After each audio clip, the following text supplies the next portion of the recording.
There's a war in the Democratic Party.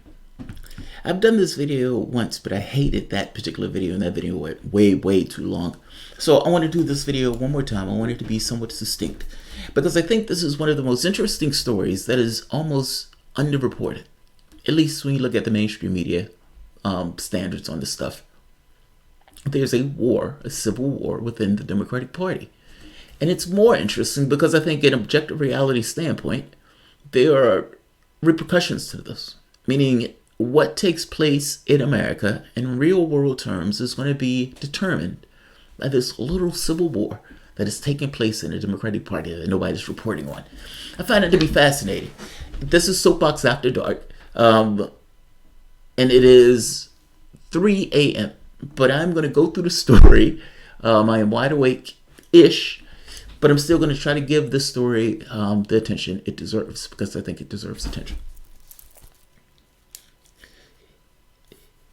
Elements of the Democratic Party have gotten in office on the failures of the Democratic Party. Meaning, when they got in office, they didn't get in office just to play politics. They got in office because they wanted to get actual things changed. Part of their reasoning, entire reasoning for rationale for running in the first place and for winning in the first place is we're here to change the way politics is done. That's their political, you could say, impetus. How do you resolve that with the people who are already there who wants to keep politics as is?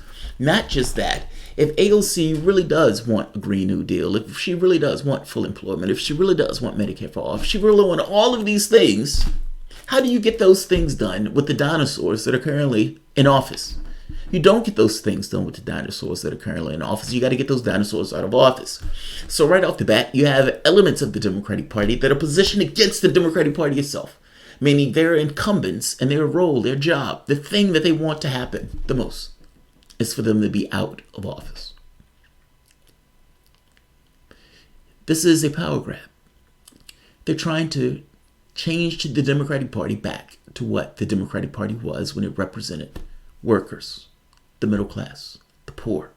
And it did that unapologetically, when their interests weren't divided, when their priorities were extraordinarily clear. The elements of the party that they want to change were not going to stand and just kind of take this line down. The DCCC has taken on a draconian measure where they've essentially passed sanctions on grassroots elements of the party. If any vendor or service assists elements of the party, meaning grassroots, to take down an incumbent, they will be blacklisted from any dealings with the DCCC. Meaning the Democratic Party would not work with those people anymore. I mean, you would imagine if vendors make their livelihoods on dealing with candidates and dealing with the party structure, then this essentially kills their business. And what took place was that many candidates lost support. Understand, candidates like AOC, Rokana, none of them would have been elected if this policy was in place. The logic of this is that the only way an incumbent would be taken out is in the main election itself. This tries to kill off grassroots. AOC has gone on record saying that she's considering taking away her donations, meaning her campaign, her dues to the party itself. She's also gone on record saying that no one should give any resources to the DCCC. Now, the people who are supporting AOC, however, aren't the ones with the big checks that are given to the DCCC, which to some degree is the problem, right? The loyalties of people like AOC and the lefties that are coming in are not the same loyalties of the people who are already in office. And in order for the people who are coming in to change things, they need to move those people out of office, meaning they are literally at odds. What they want to do is completely at odds with the party structure as is. Are they going to be able to stop these lefties from changing things? On top of that, if Bernie Sanders wins the race, Bernie Sanders is going to be calling for many of the policies that these lefties want to enact. I've made this argument that the Democratic Party wanted to use progressives and lefties in order to try to attract more attention to the party, but they had no interest at all in putting through those policies.